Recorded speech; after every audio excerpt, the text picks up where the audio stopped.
tumeona kwa vijana wengi, na hasa sasa tumeona mifano mingi ya watu kuuana wakiwa katika mahusiano. Na nadhani hata siku chache zimepita tuliona kutokea wilaya Same, ambapo tuliona yule muuguzi aliyeuawa na mpenzi wake ambaye ni bodaboda, baada ya kutumia muda mwingi kumsomesha, baada yule binti akamkatalia na hatimaye kuchukua maamuzi wa kumuua. Kwa vijana mimi natoa ushauri, tunapokutana na changamoto kama hizo, tusichukue maamuzi ya haraka ya kufanya mauaji au kufanya mambo ambayo mwisho wa siku yanakuja kutuletea na sisi athari kubwa. Tumeona kwamba vijana wanapopata changamoto kama hiyo, hasa usaliti, wanakimbilia kwenye kuua. Kuua sio njia nzuri ya kutatua matatizo. Lakini mimi nawashauri kukaa meza moja kwa ajili ya kufanya suluhisho. Kaa na yule mwenzako.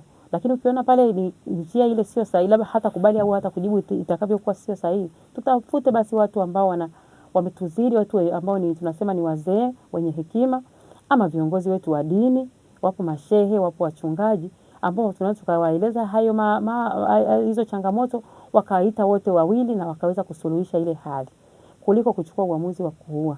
Maana mwisho wa siku pale umeua huyu kijana, sasa maisha yake nayo yanaanza kuwa na changamoto kuanzia pale, anaishia pale pale. Atakamatwa, atapelekwa jela.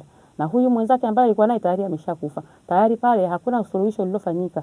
Mwisho wa siku yule kijana sasa hana muendelezo wa maisha. Lakini je, kama baada ya changamoto ile ya mahusiano yamekatika kwa ghafla, akawaita watu wenye hekima, wakakaa meza moja, wakatatua ile changamoto, wangeweza kufika suluhisho ambayo ni sahihi.